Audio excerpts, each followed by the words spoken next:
Welcome to Peak Sound Radio's Weekend Breakfast. I'm your host, Chris. Today we're going to be talking to the folks behind Wheeling Tern. It's a small independent press headed up by Sarah Goodman Cuetara from the island and her friend Frankie Wright. They've both been in publishing for quite some time, and they decided to start the small press to assist another writer friend of theirs, Lisa Usani Phillips.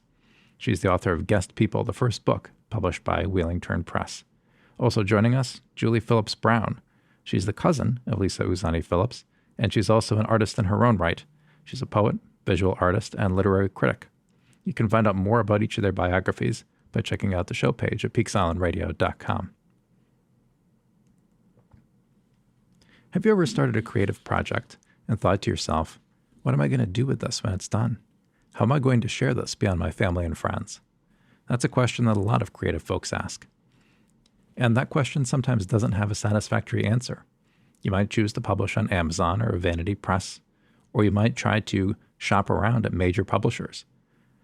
Oftentimes those come with rejections, whether those rejections are sent to you or, in the worst case scenario, you're not even notified at all. Well, the four women that we're going to talk to today have decided that they want to take a different approach. They're taking a personal, hands-on, and collaborative approach to publishing works that they believe are important. I hope you enjoy the conversation. I've got to say, I very much enjoy doing radio pieces, talking to people who are creative, because it's usually a really nice conversation and folks always have a lot of really insightful things to say. But I will say that I've never done an interview with as many people as this before. So I will say, feel free to jump in, right? If I'm not directing the question to you in particular, but you have something that you want to say, please feel free to jump in when it's appropriate. But I think the first formal question would just be really getting to the basics of Wheeling Tern. So tell me what the concept is in terms of the publishing company, and then what your mission is in terms of who you're looking to raise up as creatives. Well, that sounds like a question for me and Frankie, because we're the publishers in the Wheeling Tern team, and Lisa is the author, and Julie is the designer, editor, teacher, guide, very much a creative part of the team as well, but on a freelance basis. And we have some other freelancers we hired along the way.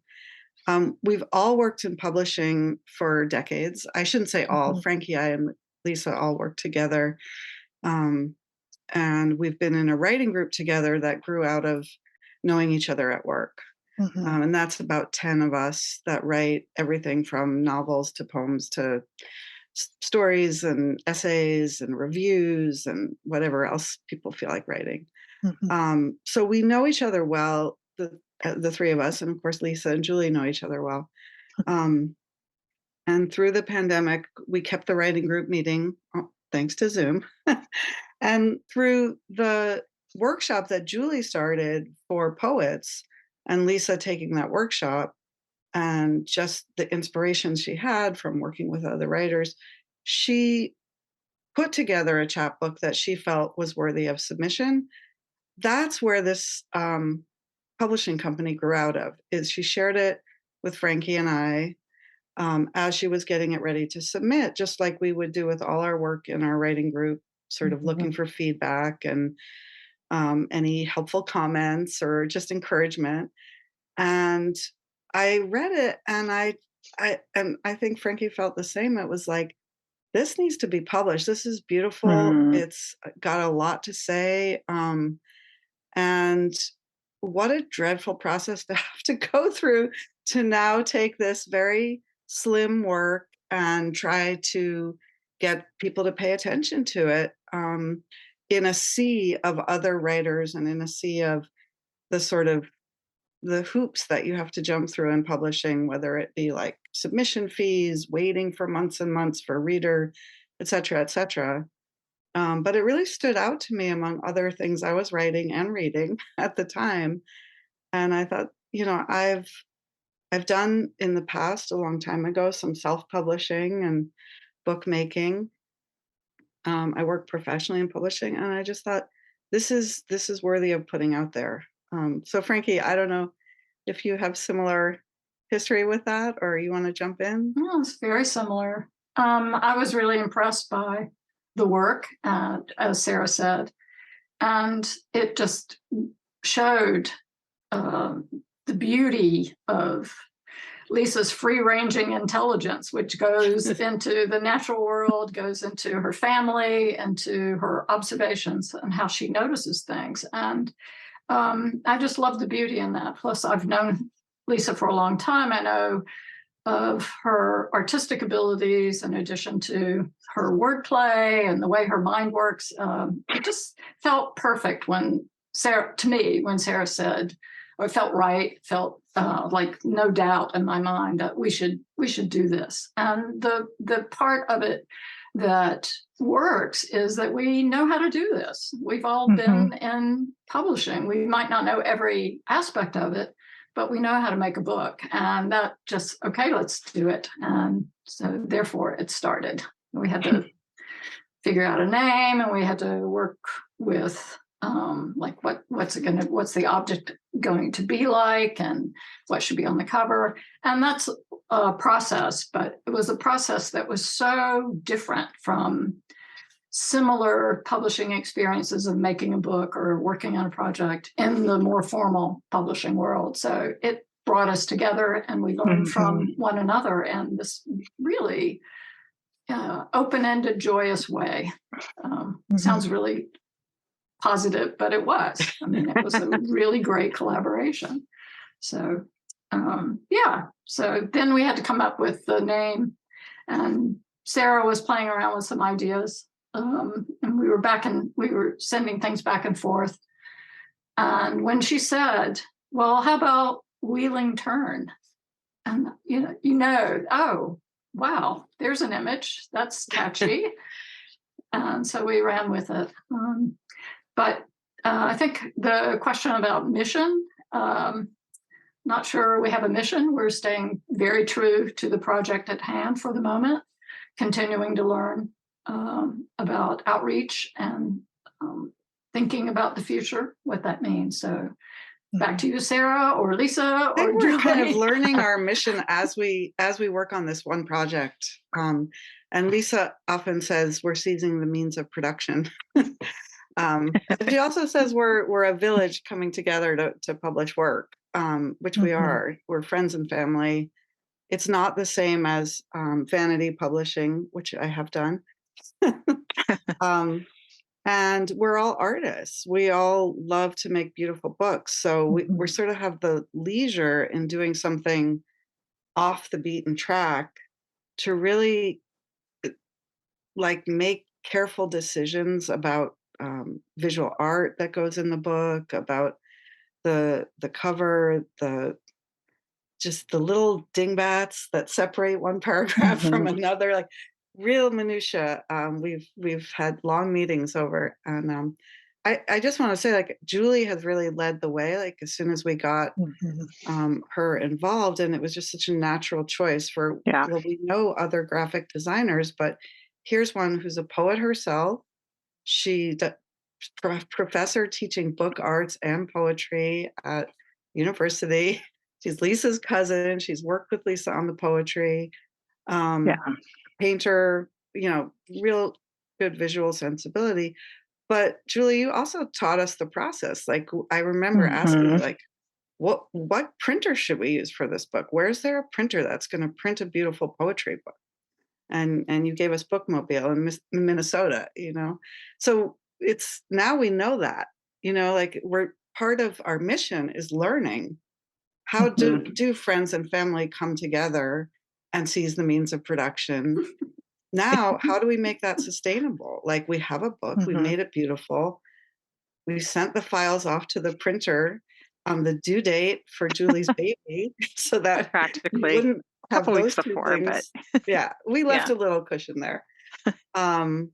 But now we're learning, like, how do we make that sustainable? Like, how do we take this beautiful book? How do we distribute it? How do we share it? How do we cost it? How do we, track it, keep track of it, take care of it? So we're really deep in that now. We're looking into things like book fairs and book events and communities of people who want to read this stuff. Mm-hmm. So that's kind of our mission now, is to learn, Mm-hmm. what's the life of this book beyond creating it. Yeah, that's fascinating. I think I want to circle back for a moment before we dive into that topic, because that's certainly something I want to talk about too. But I just want to hear, Lisa, from your perspective, what was it like working with this team of friends and family versus other works that you've sought for publishing before, maybe with a less personal, publisher? It was just a joy, to work with my village, my friends and family. And, it might sound like nepotism, but it's not, because it's making the most of our connections and our talents and doing it for ourselves to do something that we find meaningful and beautiful, and sharing it with others, broadening our village, as it were. Um, so, and as a writer, to have the degree of input that I had with the visuals, that's unheard of. If I were to go a traditional route, I would not be necessarily collaborating so closely with the book designer and saying, "Hey, how about this for the cover?" And, "Oh, by the way, here's the photo that I took." That just wouldn't happen. So it was, yeah, that degree of sort of authorial input and creative, license was just awesome, I have to say. I don't know, Julie, what do you think? I mean, for me, I thought there wasn't any other way to make the book mhm, than to work in this way that was extremely personal, and that took advantage of all the forms of connection, that we mhm, have. Um, so there are text messages between us, Facebook messages, mhm, like FaceTime calls, all kind, emails. There's just a long, paper and digital trail of how we shared material back and forth and gave, feedback. And those were all lines of communication that we had open just as cousins mhm. previously. Right. And, so the book lived in those spaces. Um, the book, some parts of it took life from the workshop that we were doing together. Um, and so for me, it was just a great opportunity to wear multiple hats, to be a Mhm, family member, to be a friend, a book designer, and a poet and an editor too at the same time. These were mhm, poems that the ones that I had seen from our workshop that I knew very well. Um, Although it was such such an amazing surprise to see the manuscript assembled, because some of the poems came from the workshop that mhm. Lisa was doing with Frankie and Sarah, and The some of them came, Ediths. the Ediths, and some of them came from Yeah. the workshop that Lisa was doing with my group, Fabrica Poetica. And when I saw the manuscript for the first time, it was as though like sort of the two halves had come together and just sort of like, tightly woven into this Mhm, integrated, sort of crystalline form. And I was like, oh, there's the book. um and so getting to read those poems together was really exciting. And that was, that's when your gears start turning as a book designer. mhm, What can we do with this? What shape, can we suggest? What forms can we suggest mhm, for it? So um a lot of our working method, started in conversation, and then, gravitated towards sort of like live manipulation of the yep, digital files together. So we would meet on Zoom, and I would share my mhm, screen with, Photoshop or Illustrator or mhm, InDesign open.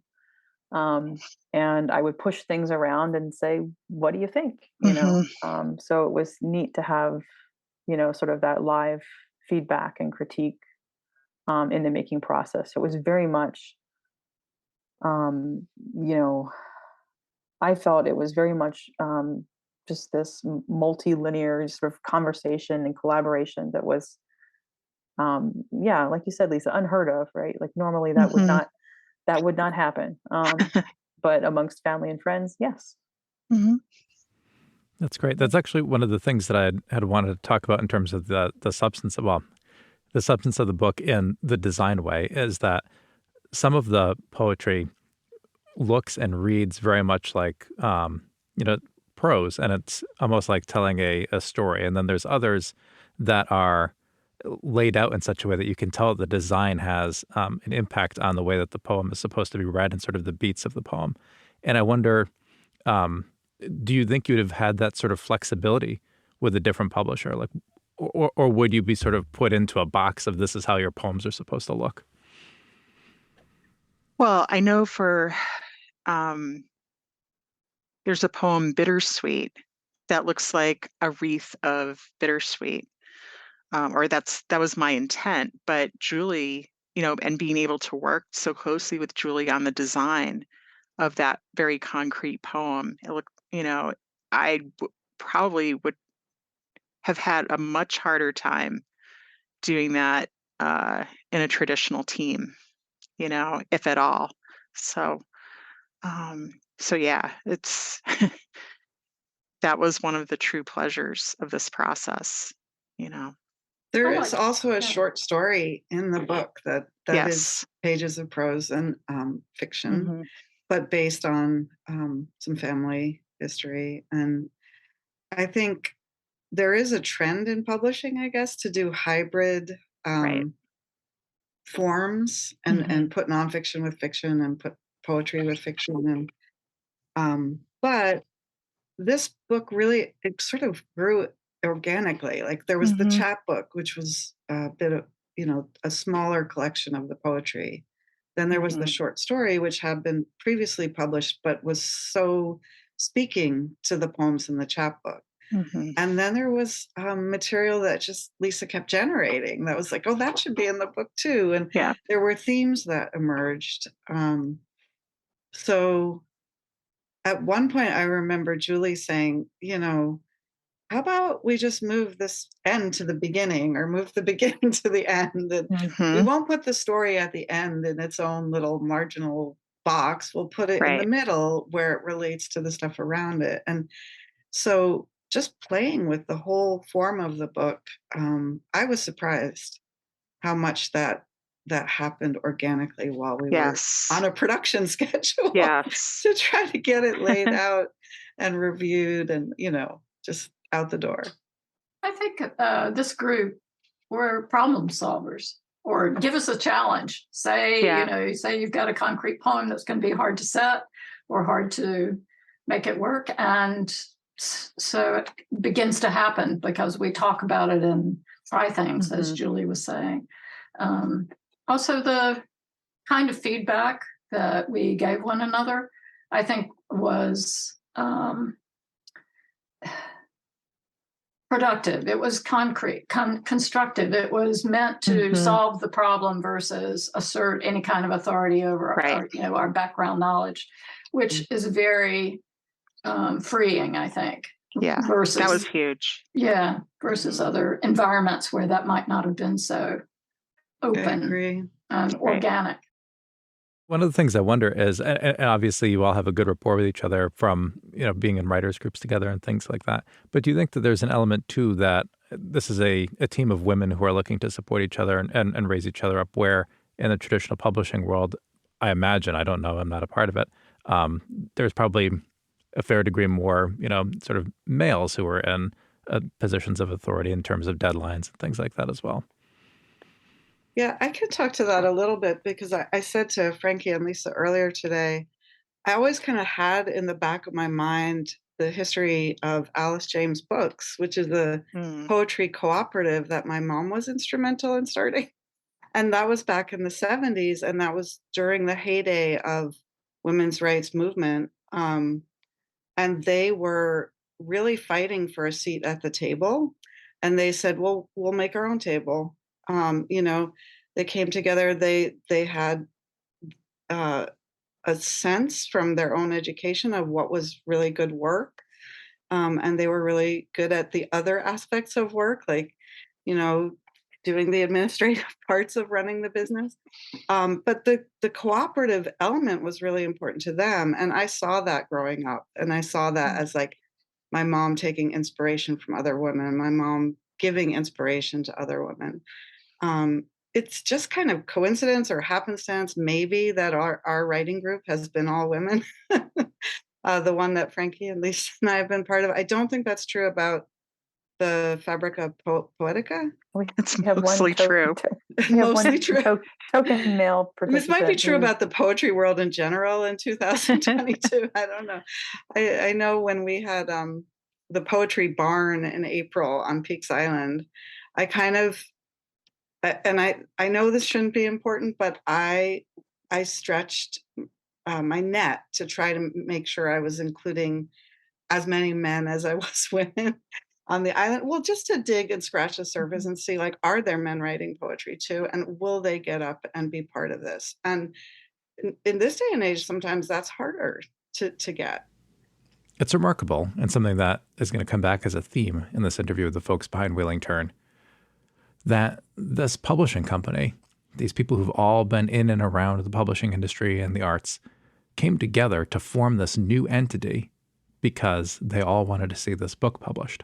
The motivation for me was really the work. Like, the Lisa story is an amazing story. She's an amazing way of using words and pulling threads, together in her work. And I do work with a lot of writers professionally and also in my spare time. I need the energy of sharing work with other writers. And this manuscript just stood out to me. And I said, I like writing, but I also like publishing. I also like the creative challenge of putting together a form and doing it in multiples and spreading it around and sharing it. And I know Frankie's laughing because she loves doing that too.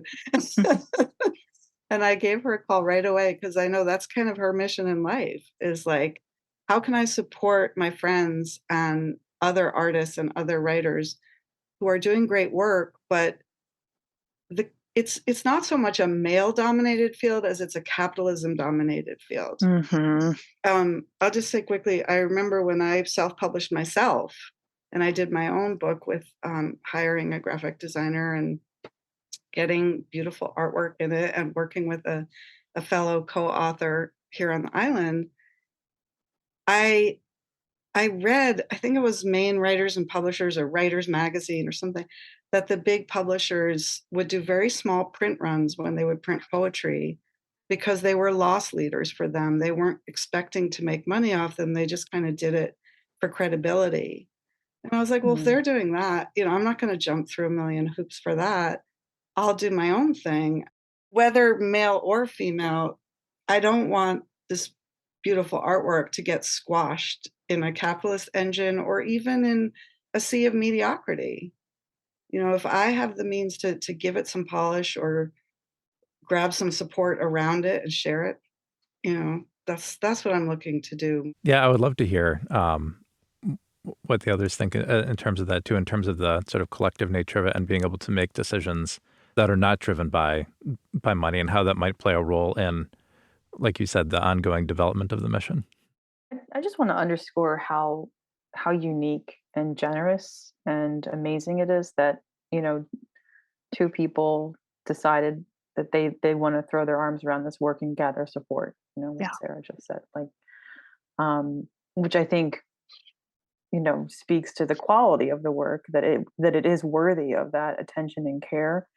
But it's so rare that would happen. And I remember, when we finally were nearing the end of the project, saying to to everybody, just, it made me feel better about the world, and like a little bit less cynical that Sarah and Frankie exist.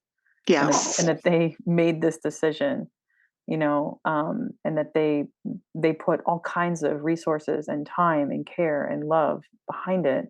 As a working poet myself, like I know, what the sort of the dominant mainstream track of publication looks like. It's a lot of sending out, it's a lot of rejection, it's a lot of submission fees and black boxes and not hearing back and scattering your heart to the wind, Right. So it's very much the opposite of what this process was. There are people I mean, even in Portland, I just recently met a woman on Peaks Island who's doing letterpress publishing. Who there are people doing hand wrought artisanal book binding and publishing all over the place, and there's sort of a fine line between, well, is this just a fun project that we're doing as a hobby, or is it sustainable? Does it have a place where the rubber meets the road? Does it have traction? Can it grow as an enterprise and endeavor, like a cooperative enterprise or a nonprofit enterprise? It might, and we're keeping an eye on that too. So there was a fine line between, like, well, we could just throw everything we have at this and treat it like a princess, or we could treat it like it's work, and it's work worth sharing, and it needs to be sustainable too. Like, we want it to be something we could do again, and that other people can do, and that we can use the tools that are there that make this somewhat affordable as a process, that make it pay for itself. Yeah, actually, thank you so much for saying that, because I think one of the things that I wanted to ask too is contrasting this with the form of self-publishing where you just run it through Amazon or whatever, and you print on demand a certain number of copies. And I wonder, you did do a very nice job of talking about it for Wheeling Tern, but I wonder if you can sort of talk about what role a publisher of this size can play for people who are not quite ready to say this is just a hobby that I'm going to, print some for my friends and family, but they're also not necessarily willing to deal with, the piles and piles of submissions that Julie was talking about. Well, it's funny because I think Lisa was willing to deal with all that. And I think, like Julie said, it's a tough world. And my mom was willing to deal with all that too. Even with starting the publishing company, all of those women would send their stuff to the Atlantic, send their stuff to, and there were journals people started and newspapers people started to try to get this work out there. There's fellowships. We're still submitting this work to contests and festivals and stuff like that. So I think what it is we have the experience, like Frankie said. We know publishing. We've kind of been down this road a few times in terms of, like, laying out a page or just what to expect with a printer and a print process. It's always different. It's always new, but like the patience and the sort of, I don't want to use the word synergy, but the intersection of, like, writing, editing, design, printing, costing, scheduling, managing, all of these little skills that come into play with communicating and creating. We will always have that to offer between the team that's here on this call and then the extended team. We had good friend and colleague Holly Hartman doing the copy editing and proofreading.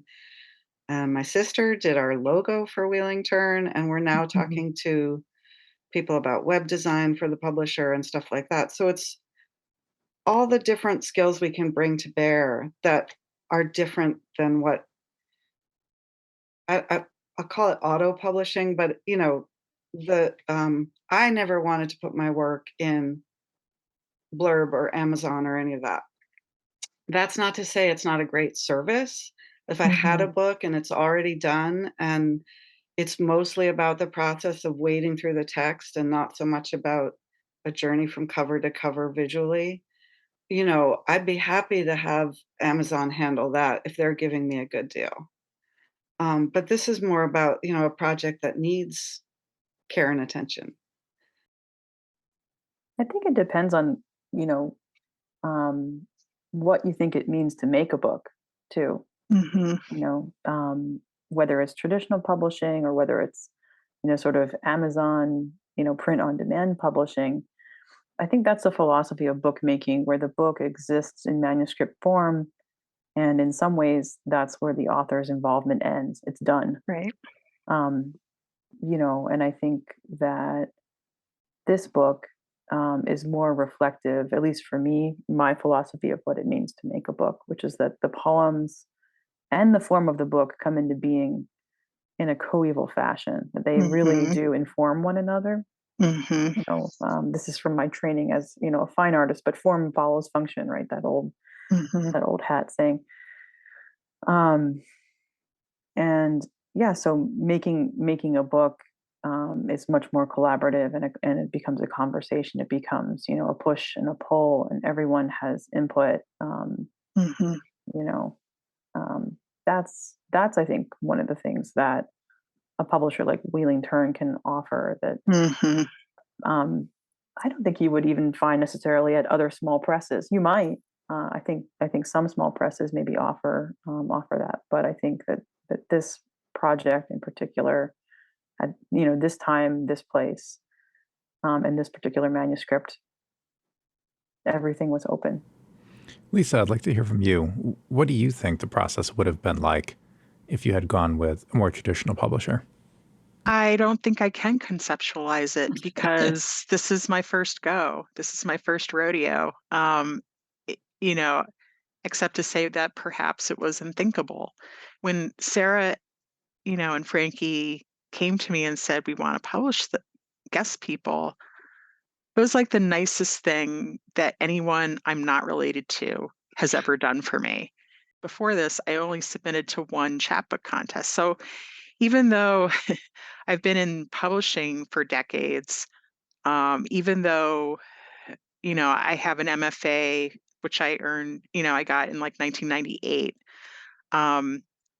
it just didn't really cross my mind that, I can put together a collection and send it out. That this was a real game changer for me. Yeah, I don't know what else to say, but In a way, we snatched it up before anyone else had a chance to. thanks. But that wasn't the intention. Yeah. I mean, I think when I did submit individual poems, to, or like small sets of, like a group of 3 to 5 poems to different small presses, like literary reviews. If we could talk about the substance of guest people a little bit. I know that we've sort of danced around the idea that much of it is, personal history and then your observations about the world. And I want to know how you make those decisions about how much of yourself to put into your poetry and then how much is sort of a step back observation. I'm not really thinking about, in order to get out of my own way when I'm drafting, I have figured out that I need to not really think about audience right away. That comes later in the process. Um, some people are able to write freehand when they draft. I just type as fast as I can to kind of, reach escape velocity from my editorial mind, and my inner critic, who is quite loud sometimes. Um, and I find that if I trust my subconscious, it the connections that it makes, by jumping from topic to topic, not worrying about punctuation or, syntax necessarily, but just what are if I can capture um, the kind of flow of feelings and thoughts, then somehow it works. There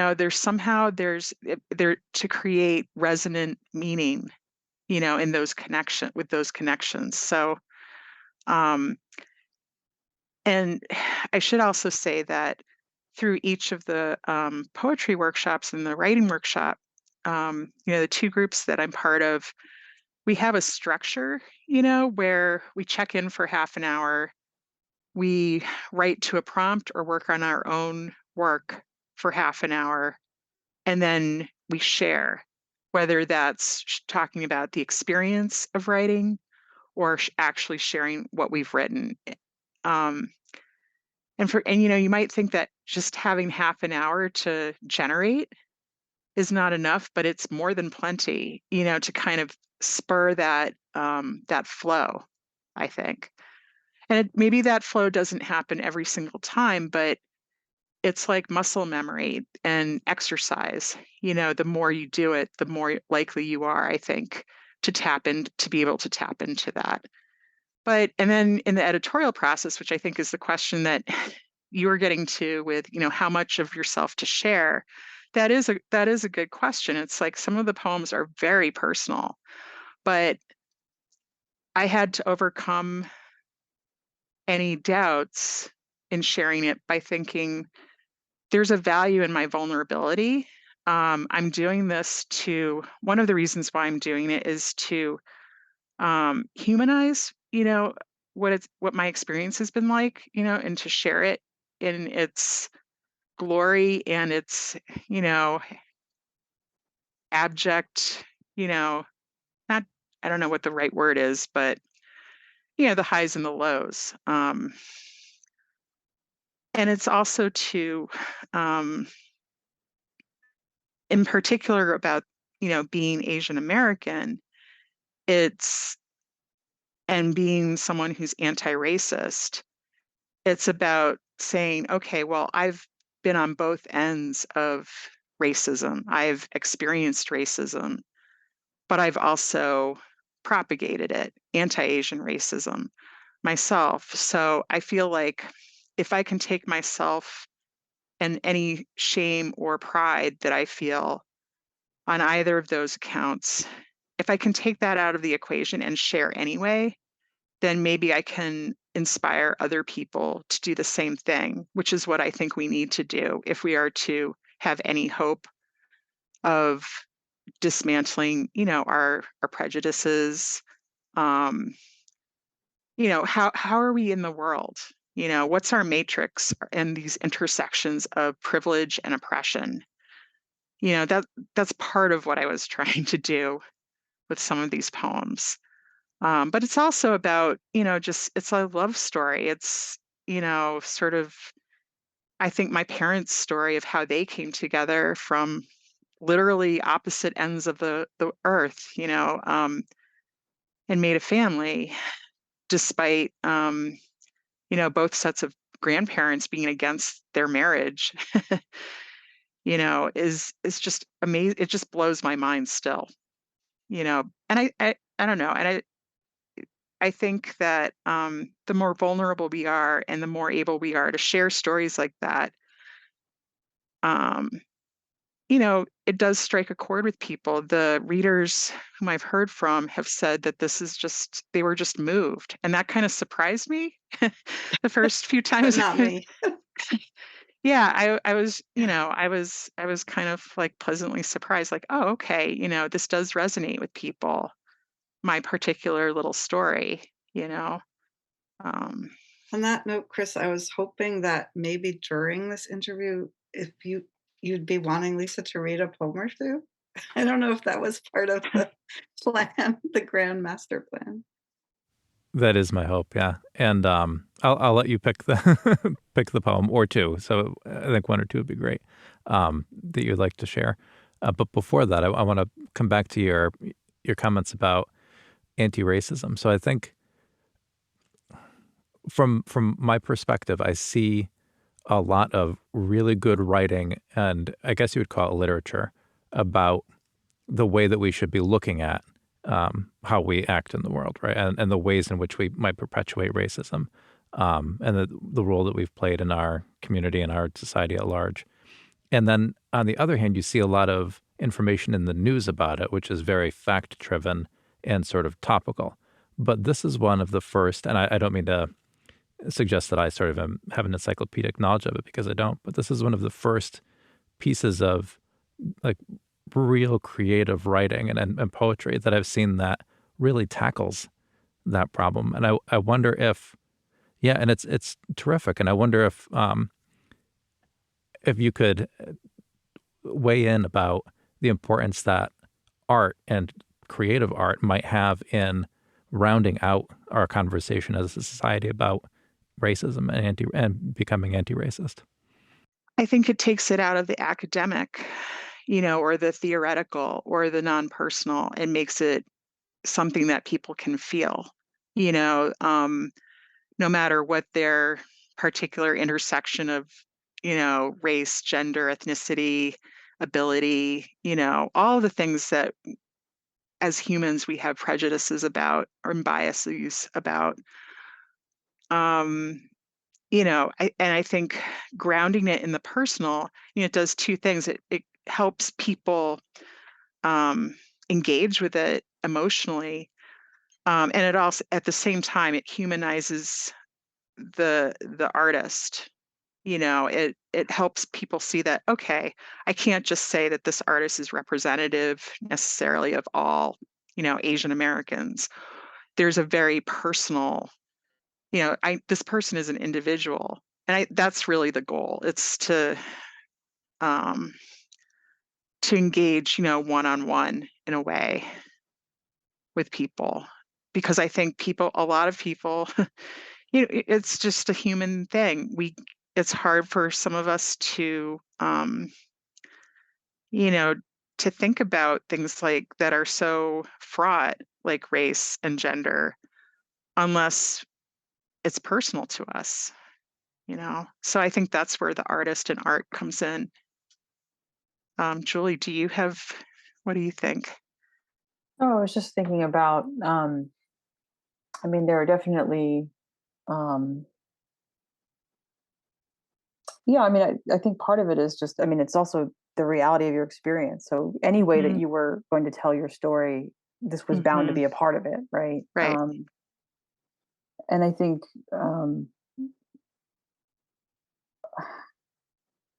although I also want to pause and say that should be the case for white writers too. Mm-hmm.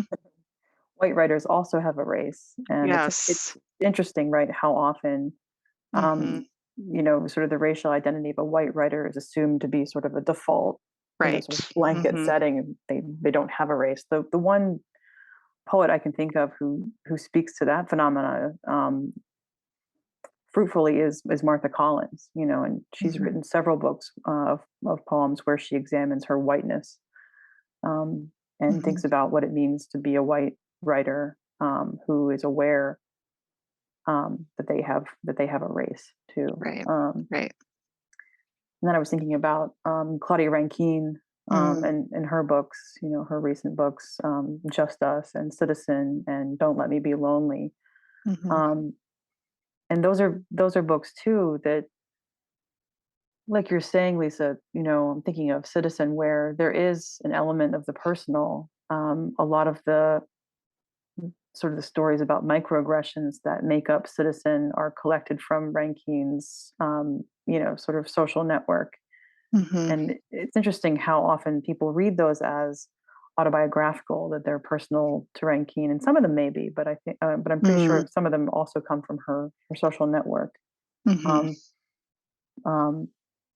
But they manage to have that personal feel. They almost sometimes take on a sort of a what would you do, or you can sort of insert yourself into these situations, these propositions that the book offers. That here's something, here's a strange interaction that happened between some people. Put yourself in one or the other person's shoes, and what do you make of it? And it gives you a chance to sort of try to think it through and to feel it through. And I think that your book surfaces some of those same, sort of micro aggressive, tensions. I'm thinking about, I think I'm thinking of the poem called Ni Hao, for example. Yep. Not to prompt you to read that one necessarily, but that's the one that comes to mind for me. But what I love about Guest People is how deftly that story is interwoven, that some of the poems, race is there, but it's there because the poems are personal.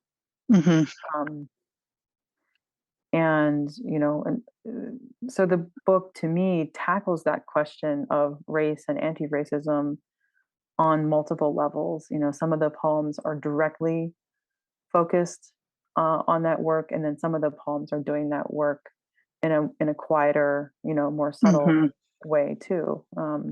And so it feels like a really sort of a rich fabric, and just a pleasure to read. And so I think there's something about that too, like the pleasure that can help soften the conversation for someone who might not be ready to think about some of the challenges that Hmm. um, that your other poems raise. Maybe they find their way into it. Like a side attack. Sneak attack. Yeah, sneak attack. Um, yeah, Yeah. but I found that in teaching too. I Mhm. could, my role in the classroom, I could proselytize, right, to my students. Mhm. That doesn't work. Yeah. It doesn't work, right? Mhm. But having a conversation, appealing to the personal and to the emotional and to experience, that's a place where connection is possible. Right. Right. Yeah, it seems like the next step, the very important and I think fruitful next step in the anti-racism journey, right? I think your idea, Julie, about being a teacher and trying to teach that or proselytize, right, is necessary too in its own way, and that it is necessary to build this body of work that identifies the problem, identifies the systemic challenges, but then it's really, I think, individuals and artists who really do carry it, right? And then, of course, the readers, the people that will engage with it seriously and personally as well, that wind up making the difference. So I think with that, I'm hoping that now might be a good time for you to to read a poem or two. Well, I will read Ni Hao. That's the first poem in the book, and it's a good intro, I think. Ni Hao.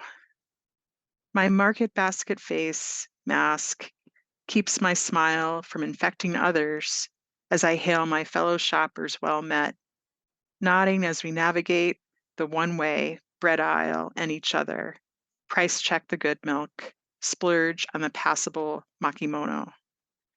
I say ni hao to the sushi chef, who says it back, our little joke.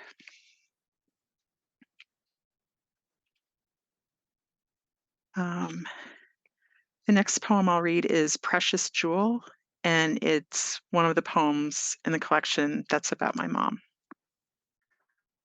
Sion, precious jewel, not worth much when you're starving. Sion, my mom's name, when she was sent, age 7 or 8, to Changgaochen, where revolutionaries forced her grandparents to confess crimes they did not commit, burned everything they did not really own, save the occasional half chicken from neighbors who had to hide their mercy. Sion, her father's favorite singer of songs unknown. Sion, back in Bangkok, where guest people took Thai names to blend in. Usani is hers, also precious jewel, also mine, tucked carefully between my English names, like a secret password or a seed. I think I'm going to read Avatar. Avatar. Can you open your eyes wider? Says my friend Big Lids as she snaps my avatar. It's a favor, so I don't say no. I'm not a deer. My eyes squint, narrow further. I won't say into slits. I don't say a word. And then I think I'm going to read Hiss. Hiss. The artist injected a lurid mermaid into my left breast. I did not know how to say no to the siren call of her needle, buzzing the endorphins in, sting by sting. I did not know how to say, this is not my mermaid. That is not her fish. My mermaid wears clouds, not a teal kimono with a fuchsia sash, nor does her tail flash gold as she floats above Hakusai waves, a cyanotic sea. My mermaid's eyes are not almonds, but half moons on tiptoe. Her nose is pinched, snug as a dumpling. Her cheeks swell just like mine. She sleeps on a leaf of rainy day jade. Our earlobes, fat with luck, listen, listen for the sibilance of our hiss, our ocean receding. Saw that Zoom one. applause. Mhm. Thank you, Lisa. Thank you. thank you for giving me a platform. I like that you chose that last one because it's a good example in the book of how there's an actual visual illustration. And some of the poems, I guess, there's photographs also of your mother. So you really get to know this woman, and of course of you. But the mermaid one, I had heard the poem and I'd heard it when we were doing writing workshops, and I had read it in the chapbook and everything, but until I saw the photo, now that I've seen that, it's indelible, and it helps me understand how very different your one mermaid is from the one that the tattoo parlor is offering. But I love the imagery of all the words in that poem too. Just each time I hear thanks. Thank you. I remember when you drafted that poem and I was so incensed on your behalf. I think a lot of people are incensed. They're like, what are you going to do about this? I mean, the idea that someone projects, like a racialized image, like literally onto your body, in this, to use Sarah's word just now, indelible form, it's like, right. It is mind-blowing. It's mind-blowing, and I always thought there was something very powerful about a poem that uses ink to talk back to that experience. Yep. You will have the last say, Lisa. And I should say, the tattoo artist who did, this is about an actual tattoo and my experience of it, but the vulnerability is that, I was younger. I guess I internalized like, oh wow, this is someone that I respect. She's an artist. She's drawing this image, for me, for this tattoo that I'm paying hundreds of dollars when I don't really have hundreds of dollars. It was like while I was still in grad school. Or no, it was a little bit after grad school. Anyway, same thing. So it's kind of like, look, I'm hoping that, it's like my own culpability, I guess, or, it's like I'm privileged enough to go and get a tattoo. But I have this, my own bias, and then it interacts with somebody else's preconceived notions, So it's, I think the thing that sometimes I find frustrating is when people are judgmental without actually also looking at themselves. So one of my objectives in writing is just to kind of say, well, to be humble and have the humility to look in the mirror, and kind of say, well, here's what I see of the world, but here's also how I see myself, for what I do or don't do. And you also wrote, there's a poem in the book that's sort of a tribute to the tattoo artist as well. Yep. Because, so much of what she does is empowering. Yes. Yep. And then so much of what everybody does all the time in this culture is just infused with racism. It's just, and I'll just say, like, a lot of my poetry is about my inability to say no, which I'm trying to shed and leave behind. And I can so relate to being young and intimidated and just thinking, well, I don't want to make waves in the world. I don't want to push back in the world. I want the power, but I don't want to fight to get it. And you don't have to necessarily always fight to say no, but you have to fight the internal battle to be able to set your boundaries, establish them, say something about them. Yeah. And I think those are all great points. And I think to bring it back to this group and this team, I think that what I'm hearing from all of you is that this experience was a way for you to be able to have a comfort with this. I think you had said before, resonant work. And I think that that's true. there's something to be said for being able to have people that you're close with and can sort of go deep with on those levels when you're trying to give birth to something like that. Yes, it's very much about the midwifery. That is a kind of a metaphor that keeps coming to my mind when I think about our process. Who's going to welcome my voice, my work?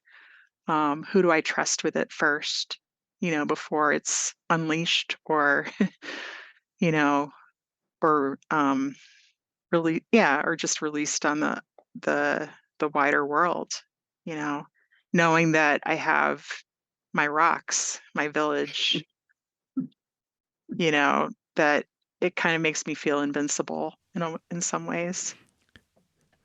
So I did want to ask, I think one of the things that you had said early on was thinking about how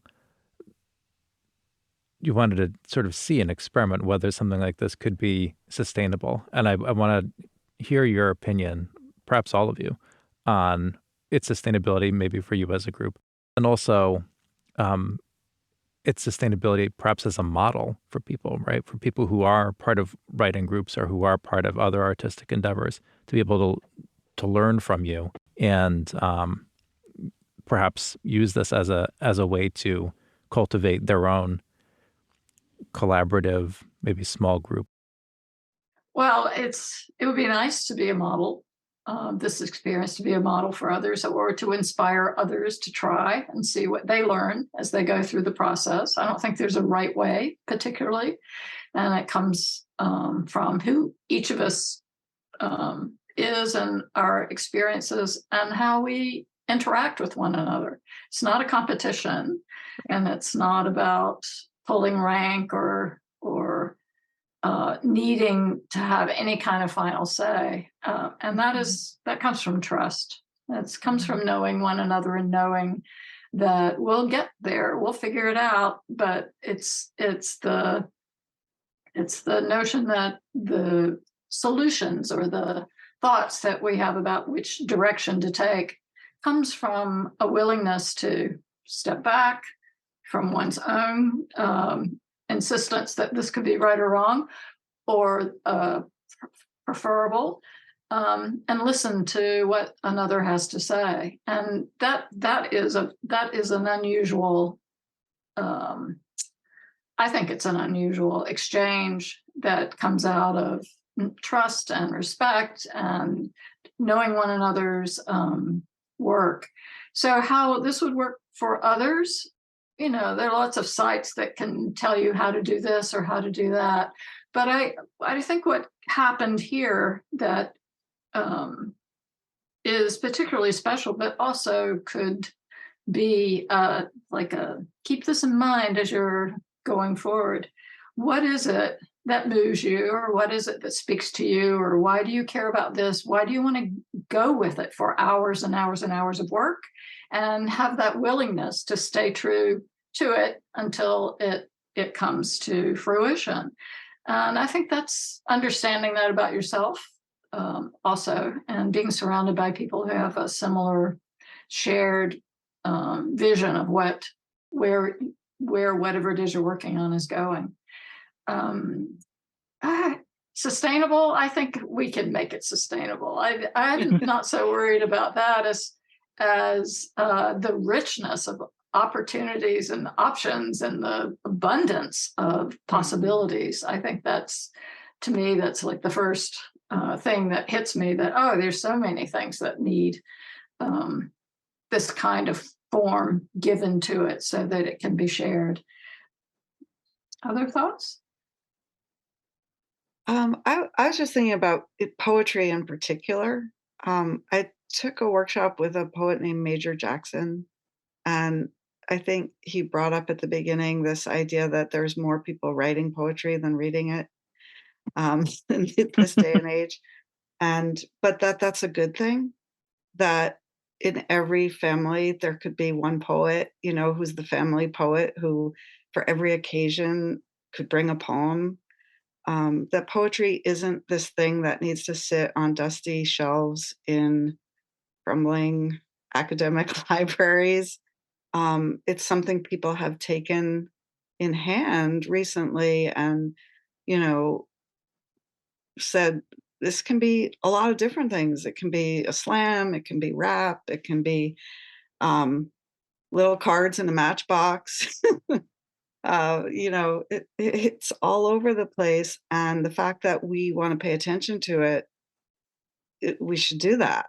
Whether that's scribbling the poem and tacking it up with nails on the bulletin board, or whether that's like getting together with some professionals and saying like, we're going to make this very colorful, very beautiful, very lasting impression that we could share kind of wide.